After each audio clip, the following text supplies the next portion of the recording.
চলুন আমরা একটু জেনে নেই যে প্রগতিশীলতা আসলে কি। কেননা বস্তুবাদ, প্রকৃতিবাদ, নাস্তিকতাবাদ এবং বিবর্তনবাদ অনুযায়ী বাস্তব জগতে প্রগতিশীলতা বা প্রগতিবাদ বলতে কোনো কিছুর অস্তিত্বই নেই। বস্তুবাদ, প্রকৃতিবাদ, নাস্তিকতাবাদ এবং বিবর্তনবাদ অনুযায়ী মানুষের নৈতিক মূল্যবোধ বা নৈতিকতার কোনো অগ্রগতি, প্রগতি বা উন্নতি হয় না, বরং সময়ের পরিবর্তনের সাথে সাথে মানুষের নৈতিক মূল্যবোধেরও পরিবর্তন ঘটে। প্রগতি আর পরিবর্তন এক নয়, কেননা উন্নতি অথবা অবনতি দুটোই পরিবর্তন, কিন্তু দুটোই একসাথে প্রগতি নয়। তাছাড়া মানুষের নৈতিক মূল্যবোধের ক্ষেত্রে আপনি প্রগতি শব্দটি তখনই প্রয়োগ করতে পারবেন যখন আপনার কাছে নৈতিক মূল্যবোধগুলোকে পরিমাপ করার মতো কোনো স্ট্যান্ডার্ড বা মানদণ্ড থাকবে। বস্তুবাদ, প্রকৃতিবাদ, নাস্তিকতাবাদ এবং বিবর্তনবাদ আমাদের এমন কোনো মানদণ্ডই দেয়নি যা দিয়ে আমরা মানুষের নৈতিক মূল্যবোধের এই পরিবর্তনগুলোকে পরিমাপ করতে পারি।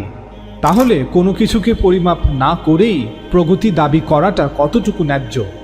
উপরন্তু বস্তুবাদ, প্রকৃতিবাদ, ডারউইনিয়ান বিবর্তনবাদ সত্য হলে প্রগতিশীলরা একজন ধর্ষককে কেন শাস্তি দিবেন? কারণ ডারউইনবাদ অনুযায়ী সে সঠিক কাজটি করেছে। ডারউইনের বিবর্তনবাদ অনুযায়ী বস্তু জগতে সকল প্রাণী ও প্রজাতির উদ্দেশ্য হচ্ছে যত বেশি পারা যায় নিজের জিনকে প্রকৃতিতে ছড়িয়ে দেয়া, যাতে করে তার জিন বেশি থেকে বেশি বেঁচে থাকে। একজন ধর্ষক বেশি সফল স্যার আইজ্যাক নিউটনের চেয়ে, কারণ স্যার আইজ্যাক নিউটন বিয়ে করেননি এবং তার কোনো সন্তানও ছিল না। অপরদিকে একজন ধর্ষকের একাধিক সন্তান হওয়ার সম্ভাবনা রয়েছে, যারা তার জিনকে ভবিষ্যতে ব্যাপকভাবে ছড়িয়ে দিতে সক্ষম। প্রগতিশীলরা কেন যুদ্ধ, গণহত্যার বিরোধিতা করবে? পৃথিবীর সকল প্রাণী চায় নিজের জিনকে টিকিয়ে রাখতে, নিজের বংশকে, নিজের জাতি গোষ্ঠীকে বাঁচিয়ে রাখতে। এক জাতি আরেক জাতির সাথে যুদ্ধে জড়ায় কারণ তারা একে অপরকে ধ্বংস করে নিজের জিন, নিজের বংশ, নিজের জাতি গোষ্ঠীকে টিকিয়ে রাখতে চায়। বস্তুবাদ, প্রকৃতিবাদ, ডারউইনিয়ান বিবর্তনবাদ সত্য হলে ফিলিস্তিনিদের সাথে ইসরায়েল যা করছে, উইঘুরদের সাথে চীন যা করছে, রোহিঙ্গা মুসলিমদের সাথে মিয়ানমার যা করছে, ভারতের মুসলিমদের সাথে উগ্রবাদী হিন্দুরা যা করছে, বিভিন্ন মুসলিম দেশে উগ্রবাদী মুসলিমরা যা করছে, পশ্চিমা বিশ্বে বসবাসরত মুসলিমদের সাথে ইউরোপ আমেরিকার হোয়াইট সুপ্রিমিস্টরা যা করছে, সবই তাহলে সঠিক।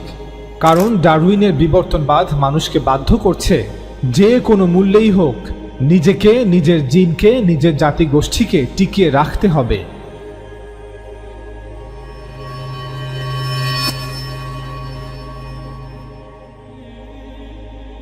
প্রগতিশীলরা যখন বলে যে মানবতাই সর্বশ্রেষ্ঠ ধর্ম, এই বাক্যের দ্বারা তারা মূলত দাবি করছে যে তাদের এই নব্য ধর্মের ভিত্তি হচ্ছে মানবতা।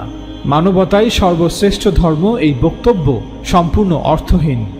কারণ আমরা যদি মানবতা শব্দের অর্থ এবং এর প্রয়োগগুলি ভালোভাবে যাচাই বাছাই করি, তবে দেখব যে মানবতা মূলত নৈতিকতা হতে উদ্ভূত একটি ধারণা। অর্থাৎ প্রগতিশীলরা যে আচরণগুলোকে মানবতা হিসেবে সংজ্ঞায়িত করছে, সেগুলো মূলত মানুষের নৈতিক মূল্যবোধ বা নৈতিকতার অংশ। মানবতা শব্দের মধ্যে আটকে রাখা বিশ্বাস বা ধারণাগুলো প্রগতিশীলদের নতুন কোনো আবিষ্কার নয়, বরং পৃথিবীর সকল মানুষের নৈতিক মূল্যবোধের অংশ। আমরা যখন বলি যে মানুষের উপর জুলুম করা মানবতা বিরোধী, মানুষকে তার অধিকার থেকে বঞ্চিত করা মানবতা বিরোধী, আমাদের এই দাবিগুলো আসলে কি? এই সবগুলো দাবি বা বিবৃতি এমন কিছু যা মানুষের নৈতিক সত্তা তার অস্তিত্বের মধ্যে প্রতি মুহূর্তে অনুভব করে। মানুষ একটি মোরাল এক্সিস্টেন্স, অর্থাৎ মানুষের একটি নৈতিক অস্তিত্ব আছে। তাই মানুষের ফিতরা বা মানুষের সহজাত প্রকৃতি সর্বদা সাক্ষী দেয় যে এগুলো জুলুম, এগুলো অন্যায়, এগুলো অপরাধ। অতএব আমরা যখন মানবতা শব্দটি ব্যবহার করি, তখন এর পরিষ্কার অর্থ হচ্ছে আমরা মানুষের কাছে যেই নৈতিক মূল্যবোধগুলো সর্বজনীন এবং চিরন্তন সত্য হিসেবে বিবেচিত, তা প্রত্যেক মানুষের মেনে চলা উচিত।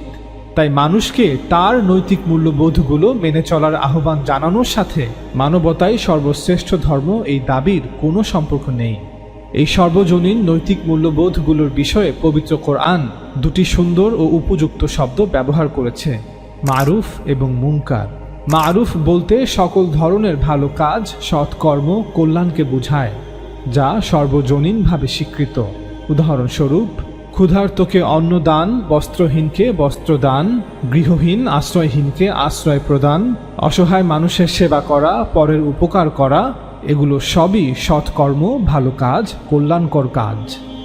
আর মুনকার বলতে সকল ধরনের মন্দ কাজ, অসৎকর্ম, অকল্যাণ, অনৈতিক বিষয়গুলোকে বোঝায়, যেগুলোর বিষয়ে মানুষ কখনোই দ্বিমত পোষণ করে না। উদাহরণস্বরূপ, নিরপরাধ মানুষকে হত্যা করা, মানুষের জীবন, মানুষের সম্পদ, মানুষের সম্মানের হানি করা বা ক্ষতি করা, এগুলো সবই অন্যায়, অপরাধ। তথাকথিত প্রগতিশীলরা বিশ্বাস করেন যে মানবতাবাদ এমন একটি বিকল্প ধর্ম বা বিকল্প মতবাদ যার উপর পৃথিবীর সকল মানুষ সাধারণভাবে সমঝোতায় আসতে পারে বা সকল মানুষ সার্বজনীনভাবে একমত হতে পারে। এই প্রগতিশীলদের বলবো, দয়া করে এমনটা করে দেখাবেন। তাদের এই প্রচেষ্টায় শুধু এটাই হবে যে ধর্মের তালিকায় আরও একটি নতুন ধর্মের সংযোজন হবে।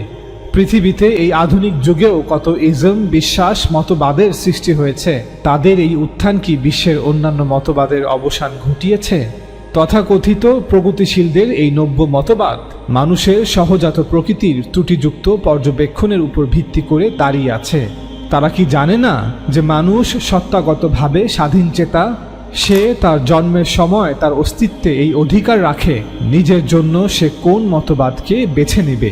সে যেভাবে তার চিন্তাধারায় স্বাধীন, একইভাবে সে তার কর্মেও স্বাধীন।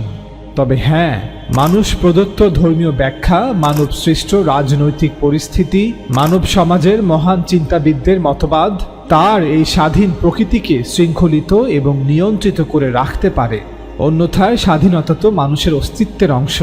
মানুষ চিন্তা করবে এবং যখন সে চিন্তা করবে তখন সে হয়তো অন্য মানুষের সাথে একমত হবে, নতুবা মতবিরোধের দিকে যাবে।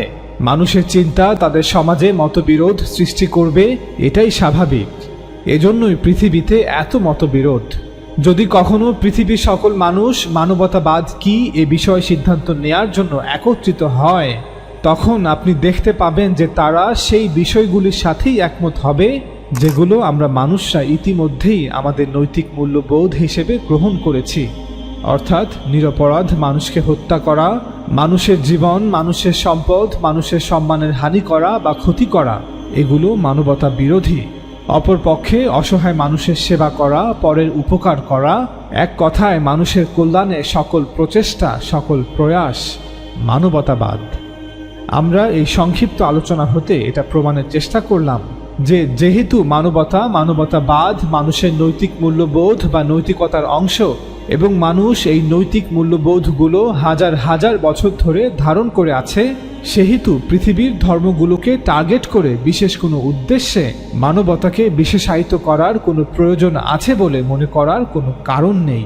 এবং আমরা এটাও প্রমাণের চেষ্টা করলাম যে মানবতাবাদ মোটেও কোনো নতুন আবিষ্কার নয় যা মানুষ জানত না। কোনো প্রগতিশীল হয়তো বলতে পারেন যে তাহলে কেন পৃথিবীতে দাস প্রথা ছিল? দাস প্রথা তো মানবতা বিরোধী, দাস প্রথা তো মানুষের নৈতিক মূল্যবোধ বিরোধী। কারণ একজন মানুষ কিভাবে আরেকজন মানুষের মালিক হয়? এর উত্তরে আমরা বলবো, মানব ইতিহাসে বিভিন্ন কারণ এবং বিভিন্ন ফ্যাক্টর মানুষের এই নৈতিক মূল্যবোধগুলোকে প্রভাবিত করেছে। আমরা আমাদের এই সংক্ষিপ্ত আলোচনায় একটু আগেও এই বিষয়ের দিকে ইঙ্গিত করেছি। আমরা বলেছি যে মানব সৃষ্ট সামাজিক ও রাজনৈতিক পরিস্থিতি, সমাজের মহান চিন্তাবিদদের মতবাদ, ক্ষমতাবানদের ক্ষমতা, মানব ইতিহাসের বিভিন্ন সময়ে বিকৃত হয়ে যাওয়া ধর্মগুলোর মানব সৃষ্ট বিধিবিধান, এমনকি সত্য ধর্মের ভুল ব্যাখ্যাগুলো মানুষের এই নৈতিক মূল্যবোধগুলোকে, তার নৈতিকতাকে আংশিকভাবে প্রভাবিত করেছে। এবং মানব সমাজের মানব সৃষ্ট এই ফ্যাক্টরগুলো মানুষের স্বাধীন প্রকৃতিকে কিছু মাত্রায় শৃঙ্খলিত এবং নিয়ন্ত্রিত করে রেখেছে। কিন্তু আবার মানুষই মানব সৃষ্ট এই ফ্যাক্টরগুলো হতে নিজেদের নৈতিক মূল্যবোধকে প্রভাবমুক্ত এবং শৃঙ্খলমুক্ত করার চেষ্টা চালিয়ে যাচ্ছে।